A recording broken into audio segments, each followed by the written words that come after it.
নমস্কার বন্ধুরা, বাংলার ইনভেস্টর ইউটিউব চ্যানেলে আপনাদের সকলকে স্বাগত জানাই। চ্যানেলে প্রথমবার এসে থাকলে চ্যানেলটা অবশ্যই সাবস্ক্রাইব করে রাখবেন। তো এই ভিডিওতে শুধুমাত্র একখানা কোম্পানি নিয়েই ডিটেলসে আলোচনা করব। তো যেই কোম্পানিটাকে আপনারা অবশ্যই আপনাদের ওয়াচ লিস্টে রাখতে পারেন। তবে কোম্পানিটাকে নিয়ে আলোচনা করার আগে একটা ডিসক্লেমার অবশ্যই দিয়ে দিই যে এই ভিডিওটা শুধুমাত্র ইনফরমেশন এবং এডুকেশন রিলেটেড, কোনো বাই সেল রিকমেন্ডেশন কিন্তু নয়। এবং তার সঙ্গে সঙ্গে এই কোম্পানিটার ব্যাপারে যে ডিসক্লেমার সেটা কি, সেটা হচ্ছে দেখুন, মার্কেটে অনেক সাইজের কোম্পানি পাওয়া যায়। যেমন একটা লার্জ ক্যাপ হয়, তার সঙ্গে সঙ্গে মিড ক্যাপ কোম্পানি থাকে, এই স্মল ক্যাপ থাকে, এছাড়াও কিছু থাকে যেমন ন্যানো ক্যাপ, মাইক্রো ক্যাপ, এগুলো থাকে। কিন্তু আমরা এই ভিডিওতে কোন ধরনের কোম্পানি নিয়ে আলোচনা করতে চলেছি, আমরা এই ভিডিওতে একটা স্মল ক্যাপ কোম্পানি নিয়ে আলোচনা করতে চলেছি। তো এই স্মল ক্যাপ শোনা মাত্রই আপনার মাথায় এই জিনিসটা চলে আসা উচিত, কি সেই জিনিস, যে স্মল ক্যাপ কোম্পানি বিরাট কিন্তু ভোলেটাইল হয়। মানে কি, মানে স্টকে অল্প সময়ের মধ্যে বড় বড় পতনও দেখতে পাবেন এবং তার সঙ্গে সঙ্গে এই ধরনের স্টকে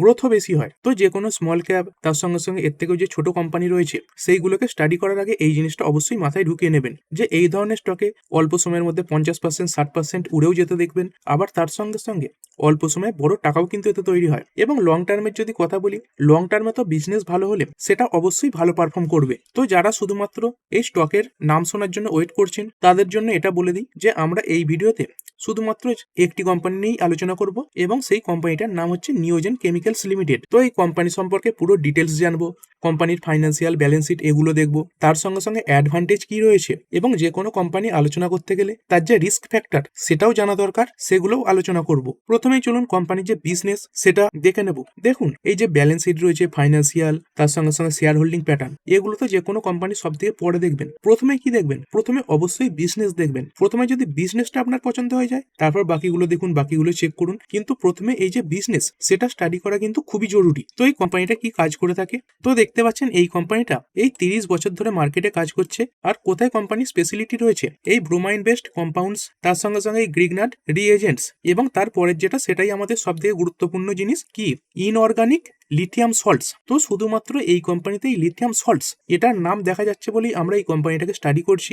এবং এই কোম্পানিটা এই লিথিয়াম সল্টস এই সেগমেন্টে অ্যাগ্রেসিভলি কাজও করছে। যদি আরো ডিটেলসে দেখি, এইখানে দেখতে পাচ্ছেন এই যে নিওজেন কেমিক্যাল, এটাই হচ্ছে ফার্স্ট ইন্ডিয়ান কোম্পানি যেটা রিসিভ করেছে কি গ্লোবাল টেকনোলজি লাইসেন্স ফ্রম কাদের থেকে, এমইউ আয়োনিক সলিউশন, একটা জয়েন্ট ভেঞ্চার বিটুইন কাদের সঙ্গে, এই মিৎসুবিশি কেমিক্যাল কর্পোরেশন এবং ইউবি কর্পোরেশন। তো এই লাইসেন্সের মাধ্যমে কোম্পানি কি করবে দেখতে পাচ্ছেন, Neogen will produce up to 30,000 metric ton of electrolytes annually, মানে বছরে প্রায় 30,000 মেট্রিক টন এই যে ইলেকট্রোলাইটস সেটা তৈরি করবে। কিসের জন্য দেখতে পাচ্ছেন, এই ইন্ডিয়ার গ্রোয়িং যে লিথিয়াম আয়ন ব্যাটারি ইকোসিস্টেম রয়েছে সেটাকে সাপোর্ট করার জন্য। এবং যেখানে কোম্পানি এই গ্লোবাল টেকনোলজি প্রোভাইড করবে কাদেরকে, এই ইন্ডিয়ান সেল ম্যানুফ্যাকচারার, মানে এই ইন্ডিয়ার মধ্যে যারা ব্যাটারি তৈরি করে তাদেরকে। এবং তার সঙ্গে সঙ্গে দেখতে পাচ্ছেন এই কোম্পানিটা এই ইন্টারন্যাশনাল কোয়ালিটি, সেফটি এবং রিলায়েবিলিটি স্ট্যান্ডার্ড এইগুলো মেনেও চলবে। তার সঙ্গে সঙ্গে কোম্পানি কিছু ফিউচার প্ল্যানও সামনে রেখেছে, যেমন এই ইলেকট্রোলাইটস এর পাশাপাশি কোম্পানি কি করবে দেখতে পাচ্ছেন, এই যে স্পেশালিটি লিথিয়াম সল্ট এটাও তৈরি করবে, তার সঙ্গে সঙ্গে ইলেকট্রোলাইট অ্যাডিসিভস এটাও তৈরি করবে। কিসের জন্য? Advanced chemistry sales. আর এই ভবিষ্যৎ প্ল্যানটাই হচ্ছে এই 30,000 মেট্রিক টন ইলেকট্রোলাইটস তৈরি করা, তার সঙ্গে সঙ্গে 3,000 মেট্রিক টন ইলেকট্রোলাইট সল্ট এবং অ্যাডিসিভ তৈরি করা। আর এই কোম্পানি কাদের সার্ভিস দেবে দেখতে পাচ্ছেন, both Indian and international original equipment manufacturers এদেরকে সার্ভিস দেবে। মানে শুধুমাত্র যে এদের সার্ভিস ইন্ডিয়াতেই সীমাবদ্ধ থাকবে সেরকমটা নয়, কোম্পানি এই জিনিস এক্সপোর্টও করবে। আর এটা তো বললাম, দেখতেই পাচ্ছেন ইলেকট্রিক ভেহিকেলের মার্কেট সেটা কিভাবে বাড়ছে।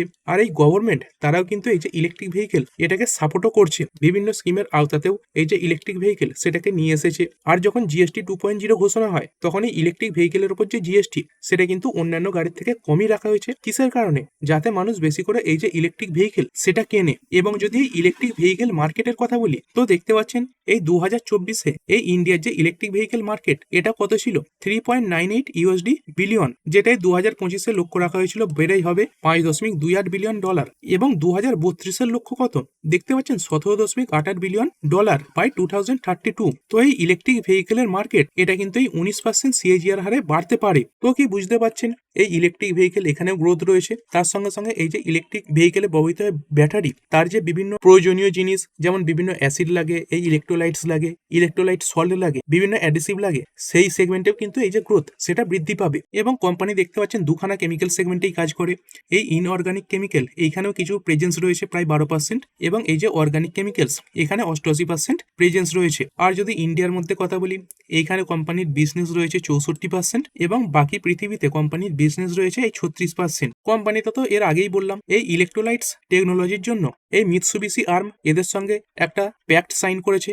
কিসের জন্য? এই লিথিয়াম আয়ন ব্যাটারির জন্যই। এবং এটাই ভারতের মধ্যে প্রথম কোম্পানি যেটাই গ্লোবাল টেকনোলজি পেয়েছে এই ইলেকট্রোলাইটস তৈরির জন্য। তো এটা কবেকার খবর দেখতে পাচ্ছেন, এই 2023 সালের খবর। এই সময় করে কোম্পানি এই যে টেকনোলজি সেটা পেয়েছিল। তারপরেও কোম্পানি অনেক প্যাক্ট সাইন করেছে। যেমন এই কোম্পানিটা এই মরিটা গ্রুপের সঙ্গে একটা জয়েন্ট ভেঞ্চার তৈরি করেছে এই লিথিয়াম আয়ন ব্যাটারি তৈরি করার জন্য। এবং এটাই সেপ্টেম্বর মাসের খবর দেখতে পাচ্ছেন, প্রথম দিনেরই খবর। তখনও স্টকটা 4%-এর কাছাকাছি বেড়েছে। এবং তারই সঙ্গে সঙ্গে দেখতে পাচ্ছেন ইন্ডিয়ার যে বিভিন্ন কেমিক্যাল ফার্ম রয়েছে, যাদের মধ্যে এই নিওজেন এর নামটাও আসছে।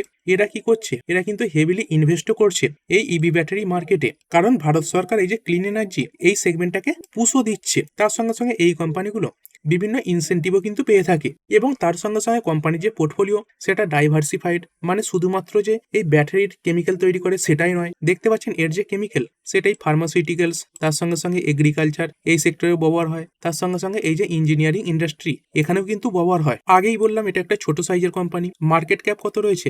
এই 2985 কোটি মার্কেট ক্যাপ রয়েছে। তবে এই মুহূর্তে পি রেশিও হিসাবে স্টকটা একটু ওভার ভ্যালুড রয়েছে। এই পি রেশিও কত?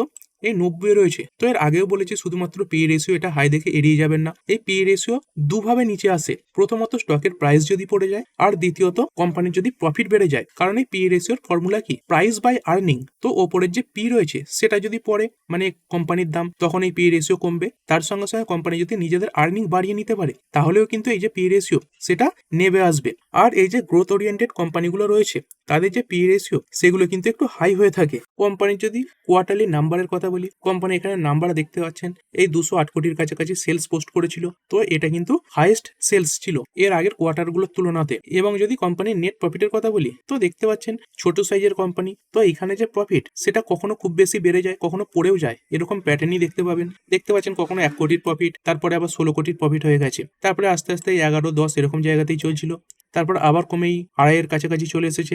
তারপরে আবার 10 হয়েছে। এবং এই লেটেস্ট কোয়ার্টার মানে সেপ্টেম্বর কোয়ার্টার, এখনো কোম্পানির ডিসেম্বর কোয়ার্টারের যে নাম্বার সেটা আসেনি। তো এর আগের কোয়ার্টারে কোম্পানি 3 কোটির প্রফিট পোস্ট করেছিল। তো যে ফিউচার ওরিয়েন্টেড কোম্পানিগুলো হয় তাদের বর্তমানের যে নাম্বার সেগুলো কিন্তু সেরকম ইনভেস্ট করার সময় মাথায় রাখলে হবে না। কারণ কোম্পানিগুলো ভবিষ্যতে তাদের যে ব্যবসা সেটা বাড়াতে চলেছে। কোম্পানির যদি রিজার্ভের কথা বলি, এই রিজার্ভ দেখতে পাচ্ছেন হাইয়েস্ট এভার রিজার্ভ এই 782 কোটি। তো এর আগের থেকে বেড়েছে 159, তারপরে 414, তারপরে 457, তারপরে 739, এবং বর্তমানে হচ্ছে 782। তারপরে যদি কোম্পানির ধারের কথা বলি, কোম্পানির এই যে লং টার্ম বোরিং এটা দেখতে পাচ্ছেন অনেকটা কমিয়ে এনেছে। এই 100-র ওপরেই ছিল এর আগের 4টে ফাইন্যান্সিয়াল ইয়ারে। তো সেইখান থেকে নামিয়ে 50-এর নিচে নামিয়ে এনেছে, এই 47-এর কাছাকাছি রয়েছে। তবে শর্ট টার্ম বোরিং এটা রয়েছে 400 কোটির কাছাকাছি। তো এটা নিয়ে প্রবলেম থাকে না, কারণ কোম্পানি এটা 1 বছরের মধ্যেই শোধ করে দেবে। এরপরে শেয়ার হোল্ডিং প্যাটার্ন দেখবো। কোম্পানির প্রমোটারের কাছে দেখতে পাচ্ছেন এত ছোট সাইজের কোম্পানি হওয়ার পরেও 50%-এর বেশি স্টেক রয়েছে। এই এফআইআই এরাও ইন্টারেস্টেড, প্রায় 4.5%-এর ওপরে স্টেক।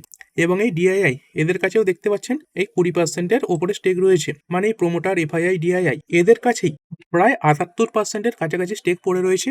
এবং পাবলিকের কাছে রয়েছে এই 22%-এর কাছাকাছি স্টেক। আর এই কোম্পানি প্রমোটারের কাছে যে 51% স্টেক রয়েছে, কোম্পানি কোনো শেয়ার কি প্লেজ হিসাবে রেখে দিয়েছে সেটাও দেখা প্রয়োজন। তো এখানে দেখতে পাচ্ছেন কোম্পানির শেয়ার হোল্ডিং প্যাটার্নের প্লেজের যে ডিটেলস সেটা খুলে নিয়েছি। কোম্পানির এই যে প্রমোটারের কাছে 51% স্টেক রয়েছে, তার পুরোটাই কিন্তু কোম্পানির কাছে রয়েছে। কোনো শেয়ার কোম্পানি প্লেজ হিসাবে কিন্তু রাখেনি। এটাও একটা বিরাট পজিটিভ ব্যাপার। আর কোম্পানির চার্ট কি বলছে, যদি কোম্পানির এই চার্টের কথা বলি, দেখতে পাচ্ছেন ছোট সাইজের কোম্পানি বিরাট ভলিটিলিটি দেখায়। এর আগেও দেখতে পাচ্ছেন যখন পড়েছে এরকম টপ থেকে 29-30% পড়া। আর শুধু একবার দুবার নয়, অনেকবারই দেখতে পাবেন এরকম 30-32%-এর কাছাকাছি পড়ে গেছে। আবার সেখান থেকে যখন বাড়ে দেখতে পাচ্ছেন 80%, 90%, অল্প কিছু সময়ের মধ্যেই বেড়ে যায়। আবার সেরকম টপ থেকে দেখতে পাচ্ছেন বর্তমানে প্রায় কিন্তু 45%-এর কাছাকাছি ডাউনও হয়ে গেছে। যদি কোম্পানির হাইয়ের কথা বলি, কোম্পানির অল টাইম হাই কত ছিল? এই 2191। তো সেইখান থেকে যদি দেখেন কোম্পানিটা প্রায় কিন্তু 50% ডিসকাউন্টে এখন পাওয়াও যাচ্ছে। আর এগুলো তো গেল পজিটিভ ব্যাপার। এবার চলুন প্রতিটা কোম্পানিতেই কোনো না কোনো রিস্ক ফ্যাক্টর থাকে, সেগুলো একবার দেখে নিই। প্রথমে যদি কথা বলি কোম্পানির যে কাঁচামাল এই লিথিয়াম, তার যে প্রাইস সেটা ওঠাপড়া করে। তো এই হিসাবে যখন এই লিথিয়ামের দাম কম থাকবে তখন এই কোম্পানি এই যে কাঁচামাল সেটা অনেক সস্তায় পাবে। আবার যখন এই লিথিয়ামের দাম বেড়ে যাবে তখন এই কোম্পানিকে কিন্তু এই যে কাঁচামাল সেটা বেশি দাম দিয়ে কিনতে হয়। তো যদি এখানে লিথিয়ামের দাম দেখেন, দেখতে পাচ্ছেন এই এক মাসে প্রায় 68% কাছাকাছি বেড়েছে, এবং যদি এক বছরের কথা বলি এই 119% বেড়েছে। তো এটা কোম্পানির জন্য কিছুটা চিন্তার ব্যাপার, কারণ এই যে কাঁচামাল সেটা কোম্পানিকে এখন বর্তমানে বেশি দাম দিয়ে কিনতে হচ্ছে। এবং তারই সঙ্গে সঙ্গে এই যে ব্রোমাইন, এটাও কোম্পানি ইউজ করে, এবং এই যে ব্রোমাইন এটার যখন দাম বেড়ে যায় সেটাও কোম্পানির জন্য কিছুটা নেগেটিভ পয়েন্ট হিসেবে কাজ করে। এবং তারই সঙ্গে সঙ্গে কোম্পানি অনেক ল্যান্ড অ্যাকোয়ারও করছে, তার সঙ্গে সঙ্গে বড় বড় প্ল্যান্টও লাগাচ্ছে। তো সেই কারণে কোম্পানির বর্তমান যে খরচা সেটাও একটু বেশির দিকে থাকবে। কোম্পানিকে দেখতে পাচ্ছেন এই যে শর্ট টার্ম বোরিং সেটা একটু বেশিই রাখতে হচ্ছে, মানে অল্প সময়ের যে লোন সেটা কোম্পানি একটু বেশিই নিচ্ছে। তো এই যত প্রজেক্ট বাড়াচ্ছে, মানে ফ্যাক্টরি বাড়াচ্ছে, তো সেইখান থেকে কোম্পানির কেমন কি আয় হয় সেটাও দেখতে হবে। শুধু তো ফ্যাক্টরি বাড়িয়ে গেলে হবে না, সেখান থেকে কোম্পানিকে প্রফিটও তৈরি করতে হবে। এবং তারই সঙ্গে সঙ্গে এই কোম্পানিগুলোতে সেফটি রিস্কও থাকে, যেই কোম্পানিগুলো মূলত এই কেমিক্যাল সেক্টরে কাজ করে। এই কিছুদিন আগেকারই খবর, এই মার্চ মাসের সময় কোম্পানির শেয়ারটা দেখতে পাচ্ছেন 4%-এর কাছাকাছি পড়ে গিয়েছিল। কিসের জন্য? এই কোম্পানির গুজরাটের একটা প্ল্যান্টে আগুন লেগেছিল। তো এই মেজর ফায়ার ইনসিডেন্টের কারণে কোম্পানির যে স্টক সেখানে ক্ষতি হয়। স্টক বলতে কোম্পানির যে বিভিন্ন কাঁচামাল থাকে, বিভিন্ন জিনিস যেগুলো তৈরি করে রাখছে সেগুলো তো নষ্ট হয়। তো এটা এই কোম্পানির জন্য একটা প্রবলেম। তার সঙ্গে সঙ্গে এই কেমিক্যাল ফ্যাক্টরিতে কি হয়, বিভিন্ন যে সেফটি রুলস সেগুলো মেনে চলতে হয়। তো এই সেফটি রুলস এখানেও কিন্তু নিয়মিত পরিবর্তন আনা হয়। তো এই জিনিসগুলো কিন্তু কোম্পানিকে ফোকাসে রেখে চলতে হয়। তাহলে কোম্পানির এই পজিটিভ দিকগুলো কি কি ছিল? প্রথমত কোম্পানি এই ইলেকট্রিক ভেহিকেলের যে ব্যাটারি সেই সেগমেন্টে কাজ করছে। শুধুমাত্র ইলেকট্রিক ভেহিকেলের ব্যাটারি নয়, যে কোনো চার্জিং যে ব্যাটারি তার যে কাঁচামাল সেগুলো কোম্পানি তৈরি করছে। ফিউচার যে এক্সপেনশন প্ল্যান সেটাও ভালো। আর কোম্পানির জন্য রিস্ক ফ্যাক্টর হচ্ছে কোম্পানির যে কাঁচামাল এগুলোর দামের ওঠাপড়া কোম্পানির যে প্রফিট সেখানে কিন্তু ইম্প্যাক্ট ফেলতে পারে। এবং তার সঙ্গে সঙ্গে কিছু সেফটি রুল, এগুলো তো সব কেমিক্যাল কোম্পানিকেই মেনে চলতে হয়। তো এই ছিল কোম্পানির ব্যাপারে ফুল ডিটেলস। এবার চাইলে আপনি এই কোম্পানিটাকে আরো ডিপলি স্টাডি করতে পারেন। তো ঠিক আছে বন্ধুরা, আশা করছি ভিডিওটা আপনাদের ভালো লেগেছে। আপনি চাইলে এটাকে লাইক এবং শেয়ার করতে পারেন। আর শেয়ার মার্কেট সংক্রান্ত ডেইলি নিউজ আপডেট পেতে চ্যানেলটা সাবস্ক্রাইব করে রাখবেন এবং পাশে থাকা বেল আইকনটি টিপে অল অবশ্যই সিলেক্ট করে রাখবেন, যাতে পরবর্তী ভিডিওর নোটিফিকেশন আপনার কাছে সময় মতো পৌঁছে যায়। আর হ্যাঁ, ভিডিওটি শুধুমাত্র ইনফরমেশন এবং এডুকেশনাল পারপাসের জন্য বানানো হয়েছে। আমি সেবি রেজিস্টার্ড নই, তাই কোনো প্রকার শেয়ারে কোনো প্রকার বাই, সেল, হোল্ড বা অ্যাভারেজ করার কোনো সিদ্ধান্ত নেওয়ার আগে আপনার যে ফাইন্যান্সিয়াল অ্যাডভাইজার আছে তার সঙ্গে অবশ্যই আলোচনা করবেন। দেখা হচ্ছে পরের ভিডিওতে। ধন্যবাদ।